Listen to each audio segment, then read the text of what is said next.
fellow travelers, and welcome to another episode of the Vernon Stars Podcast, fourth season.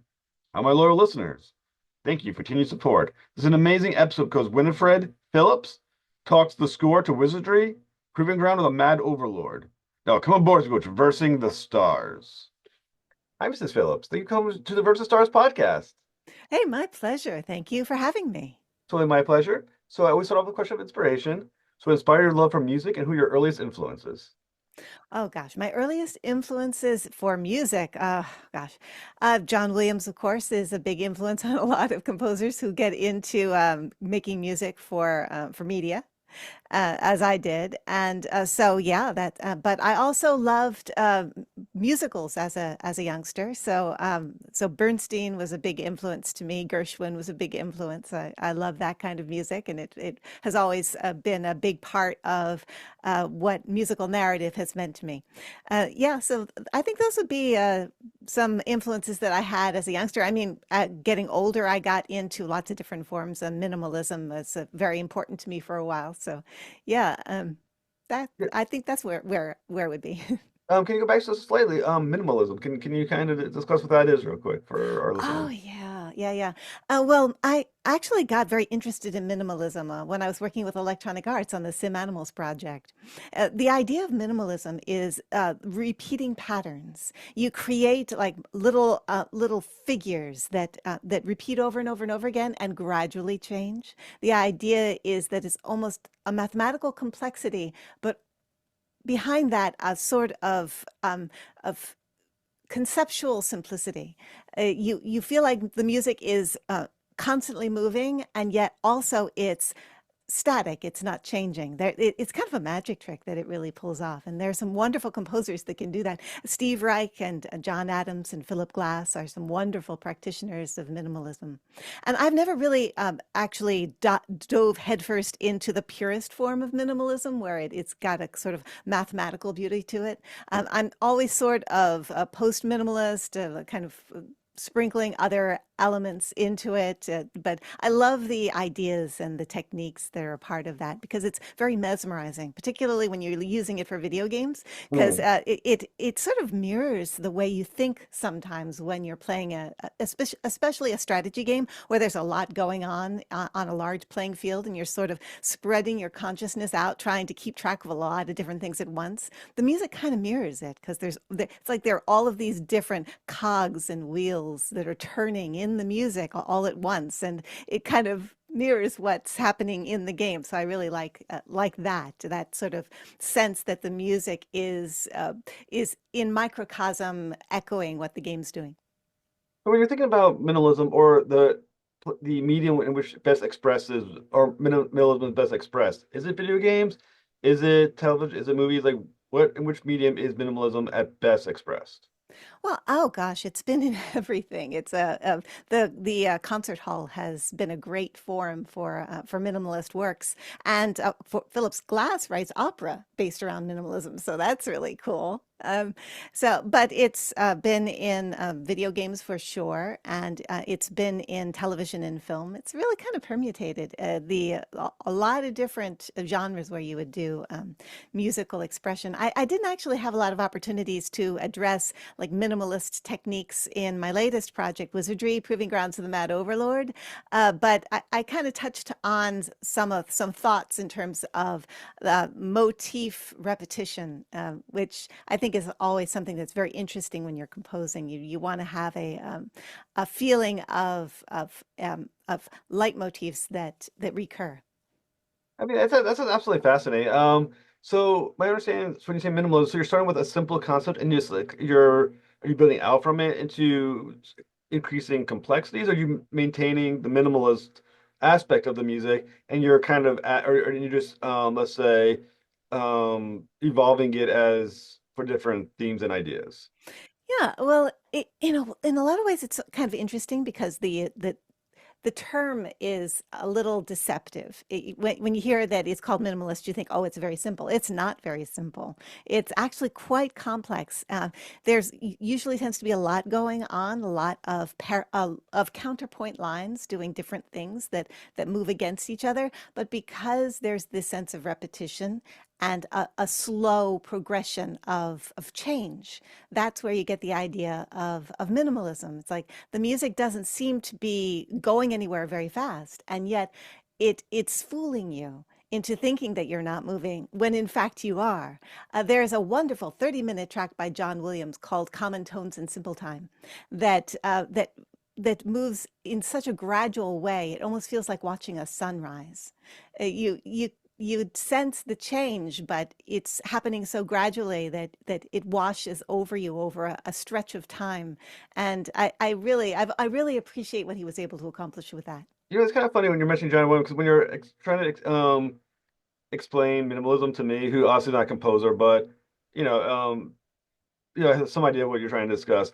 I'm thinking when you say John Williams, I'm thinking of some reason Jurassic Park, and Oh, when they're discussing ideas like chaos theory, where it's like tiny variations in a thing where over time makes dramatically impacts whatever's being made, but it starts with very minor variation that are hardly noticeable until over you look at it over time.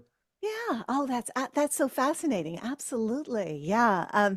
It that's a very good parallel, I think. But it's the idea of a small moment that can change the balance of a previous situation or circumstance. I mean, and in a lot of ways, for minimalism, it's more like large scale structures that are morphing over time.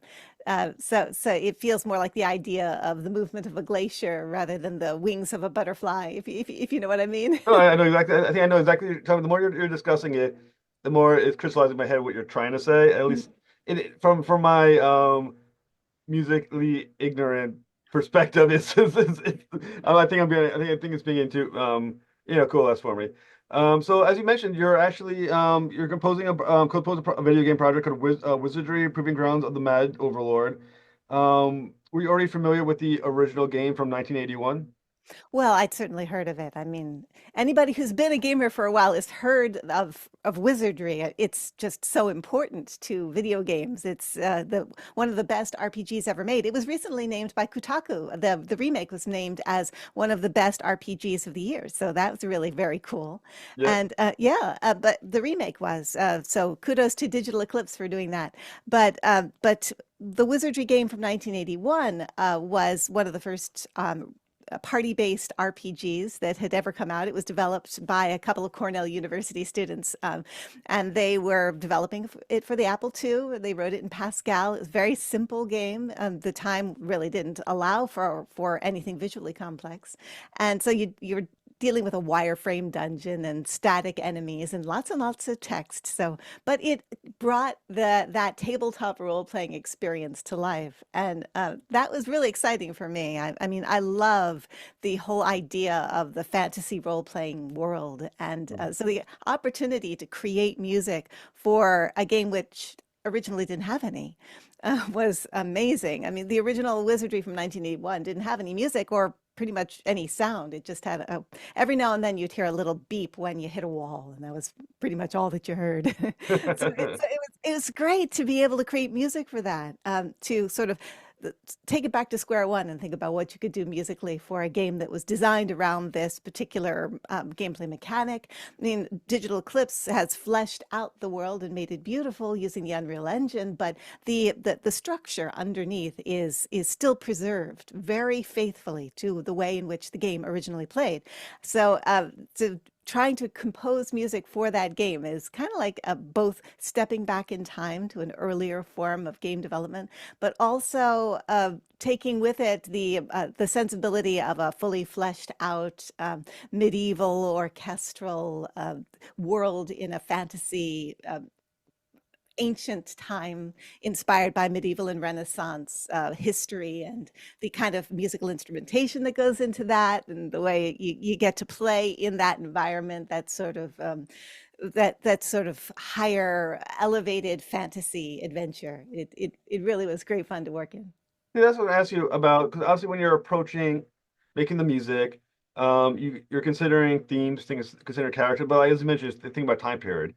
And not only, as you mentioned, like medieval times, Renaissance, things of that nature, but musically, even though you said the text-based games didn't have music, the old games of the 80s had a very kind of sound, a sound that most people my age immediately connect to because they're usually not really complex, but they're usually repressed, especially in the old Atari games. You get a sense, even though that's not quite text-based games, but it's that kind of sense that brings you back to what a 1980s like video game sound is like.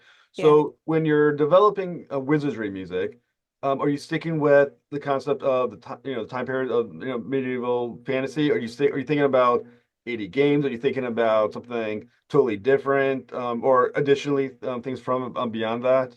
That's such a great question because really it was an issue that we wrestled with, both myself as the composer and the team at Digital Eclipse when we were trying to think about what to do musically for this game. On the one hand, it is a really hard game and it's really dark. You're essentially wandering what's a murder tomb of monsters. It's this dungeon is just chock full of beasts and it's permadeath and you can lose your entire party and it's very, very difficult. So we at first we thought, okay, we're going to give this a lush, dark sound. It's going to be influenced by Nordic Viking sort of instrumentation, and we really sort of dug into that. And I did research on it, and we were really into it. And then we started thinking about the game itself, and I was reading the manual that came with the original game, and it has a whimsical feeling. It's got a lot of humor in it.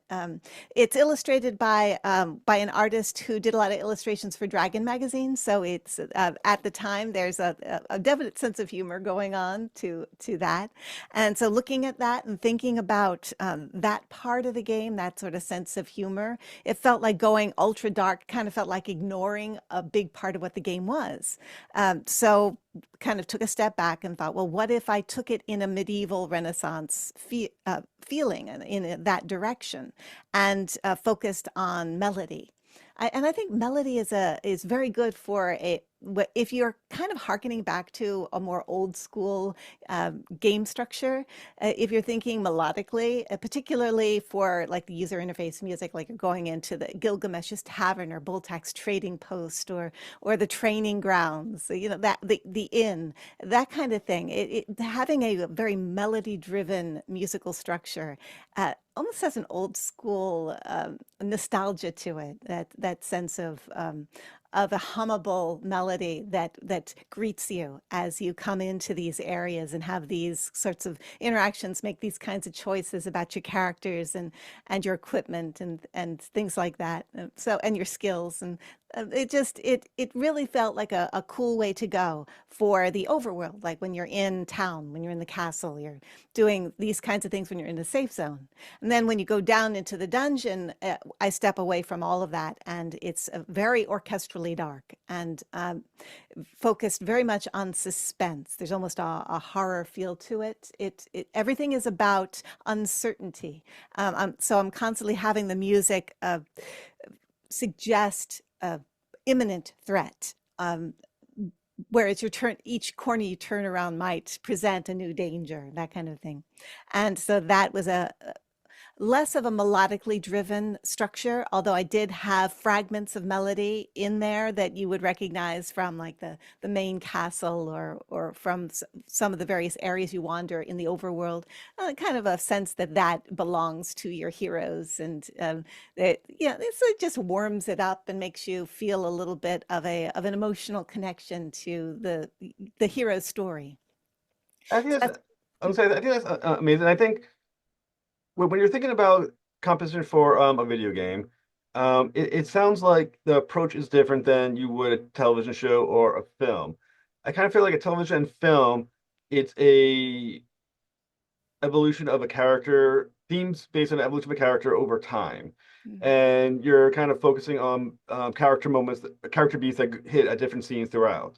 Video games, it feels like you're creating the experience itself is the character that's being adapted or evolved over the course of the game. Am I understanding it correctly? Yeah, that's really very insightful. I would absolutely agree with that. That the music is an expression of character.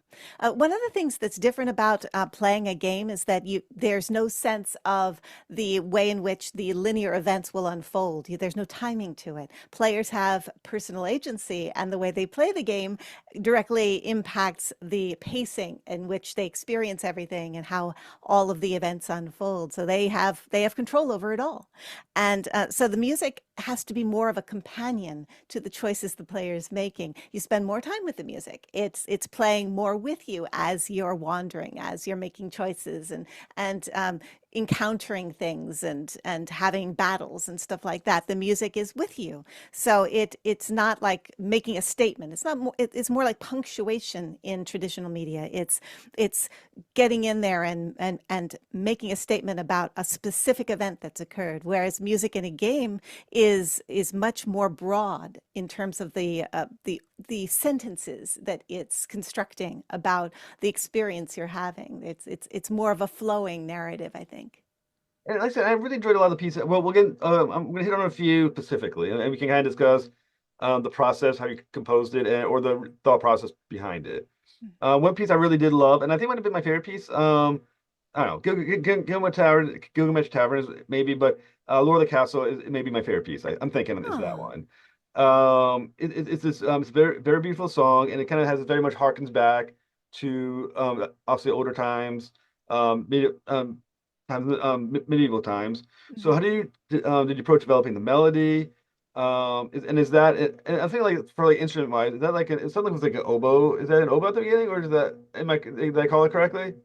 Yeah, I think you're right about that. The Lord of the Castle is a fun track to do. It's the music that you hear when you're sort of at the topmost level of gameplay in the overworld. It's you're viewing the entire town and you're deciding where to go.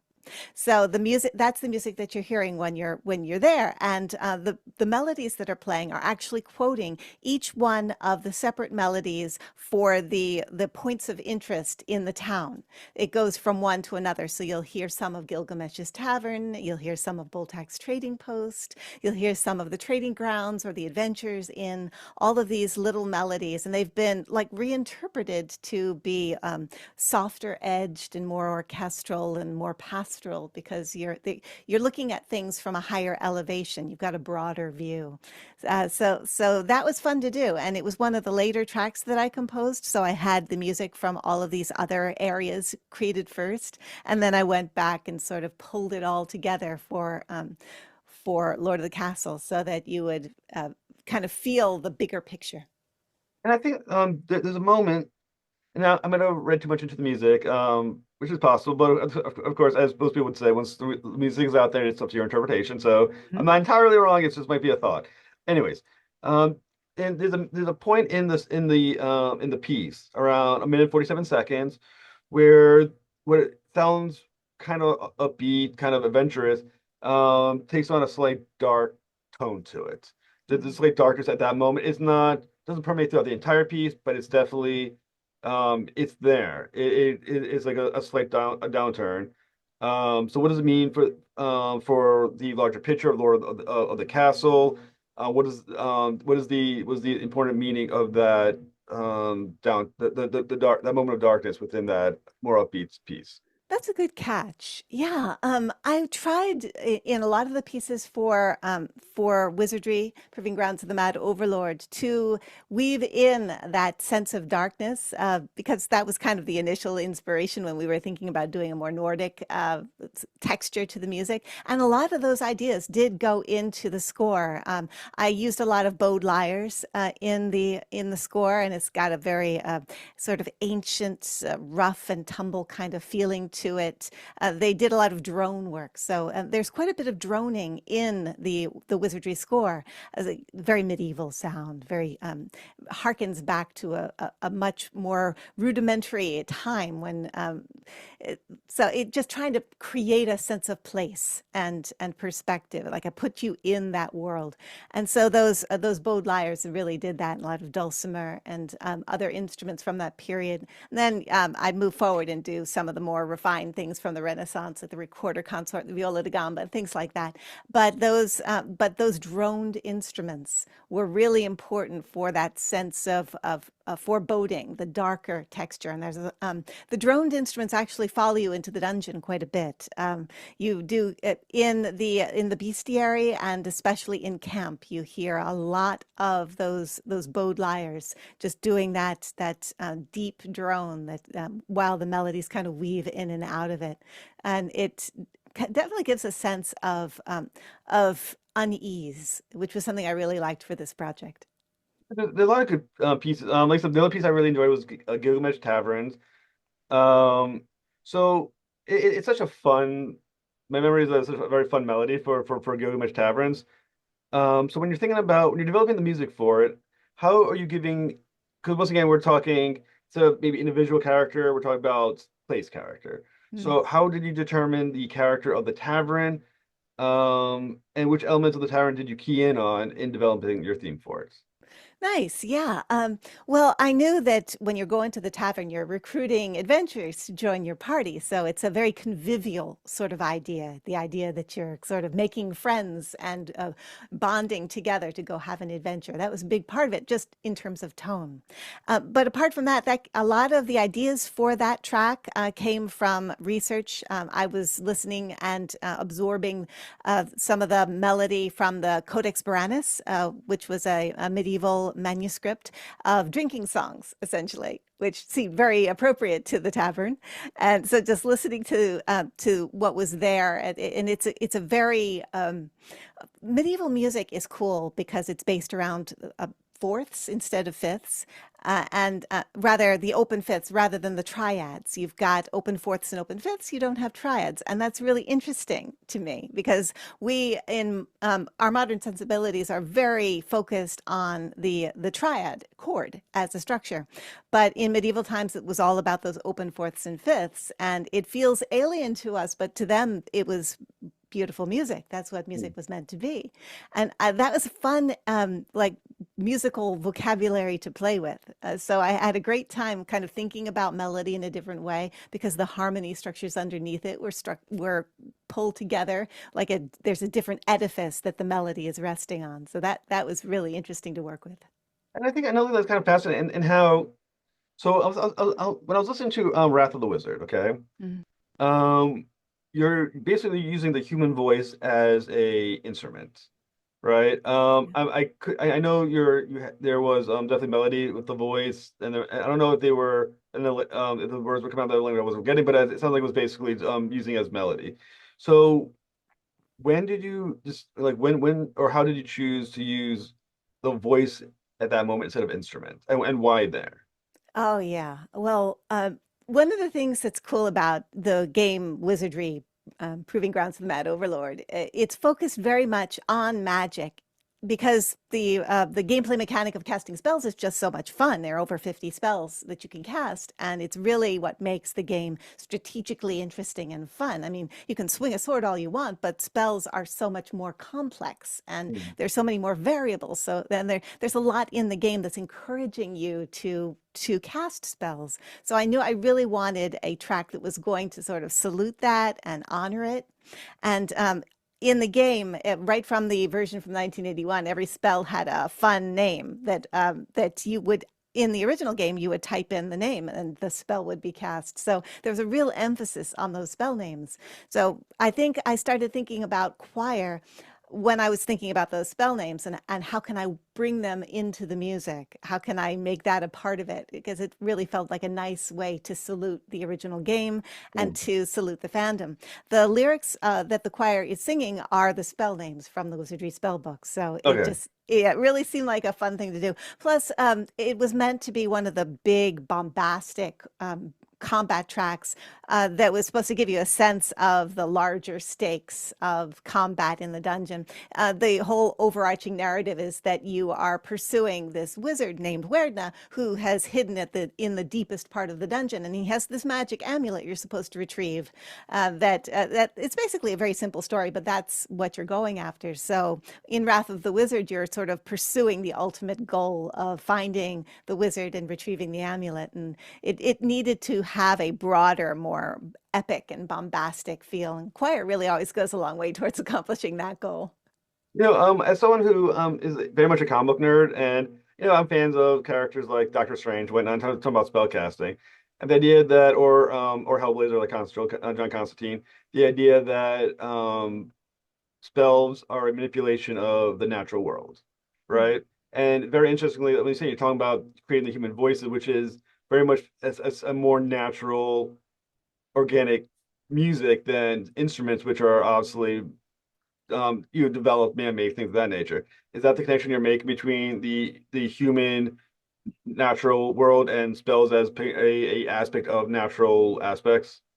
That's a lovely comparison to draw. Yeah, I absolutely would agree with that. I think there's something, um, and I guess I could tell this story. One of the first times I was bowled over by video games as a kid, if I remember, is the big choir sequence in Final Fantasy VII. Mm. The one-winged angel sequence in Final Fantasy VII, when that choir hits you, it's such a big difference.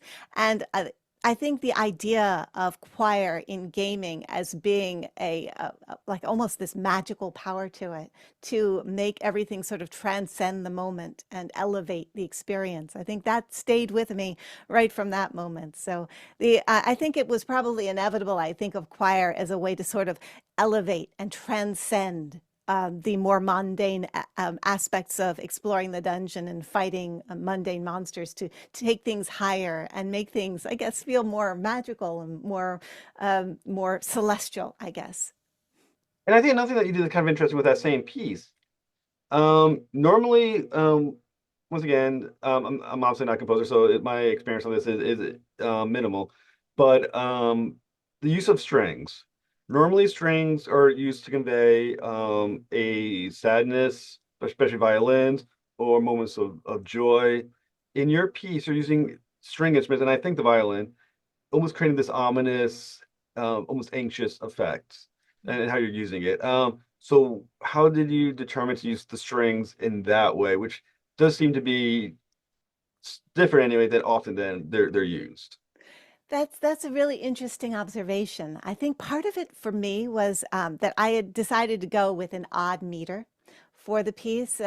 We have 7 beats per measure, so it's an uneven meter, and knew I was going to need something that was going to sort of carry the weight of the tempo as you move forward. So we all seek the downbeat in any music that we're listening to. In traditional four common time, we're nodding our head to that downbeat. For the 7 beats a measure structure of Wrath of the Wizard, you have a 3 and then a 4.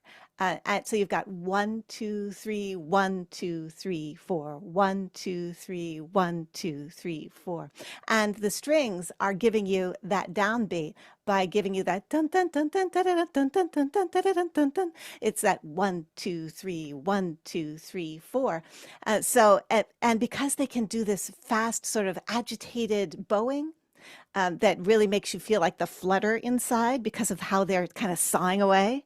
It really gives you that sense of agitation and suspense as you move forward. Carries that rhythm, which is also suspenseful because it's not the kind of meter we're used to hearing, and it makes the piece feel more exciting because it's unexpected. That's interesting because we're talking about the beat, and you said once again you're using a seven. Is that what you said? A 7 beat. Is that inherently unsettling to modern ears? I think it's challenging and exciting. You don't hear these sorts of meters that often. They're always interesting and fun when you do hear them, but you don't hear them as often in modern music. And I think sometimes it can feel unsettling if you don't know where the downbeat is. So that was why, for me, with this piece, it was important. I wanted you to still be able to kind of physiologically follow the drop of the downbeat, so that you could still kind of get into the groove of it. If all Hmm. music has a groove, if it's got a momentum, and this piece has a lot of momentum, so I really wanted you to feel that groove. So that string line is helping you to feel it. You If you wanted an uneven meter like this to be more unsettling, you could move away from the idea of a settled groove and make it difficult to follow where the downbeat is. And I mean, I've done that before. I did a project for radio called The Time Machine, and it was a radio drama series, and it was an adaptation of the H.G. Wells story. And I remember a piece of music where I was purposefully doing different meters all the time and avoiding the downbeat downbeat. So that this was during one of the time machine sequences where everything was supposed to feel very unsettled and anxious, and the main character is describing how it's almost a nauseating feeling traveling through time because everything seemed to be like weightless, like gravity had ceased to assert its influence, and up and down were meaningless, and that whole thing. So the idea of music also reflecting that, and where you couldn't quite tell where the downbeat was, and it always seemed to be herky jerky. That was a big part of what made that music what it was. So that can be fun if you're doing uneven measure and you actually want to lean into that. It can support that feeling, the kinetics of that kind of experience. But with this, it really needed to feel like you were in charge. I mean, with Wrath of the Wizard, you're essentially fighting a big combat, and I definitely wanted as to emphasize the idea of the player being powerful in that moment, and being able to really take the bull by the horns. So making that downbeat feel strong so that you could, as a listener, lean into it and sort of let it boost you. That was important to me. Like I said, you obviously did a great job because you were nominated for a Grammy, so congratulations. That must feel Thank you. really good. So, from a composer's standpoint, what does the honor mean, and how does the nomination impact how the confidence or how you approach thinking about your next work? Well, it's been amazing to me to be nominated for a Grammy for Wizardry Proving Grounds of the Mad Overlord. I mean, it really is.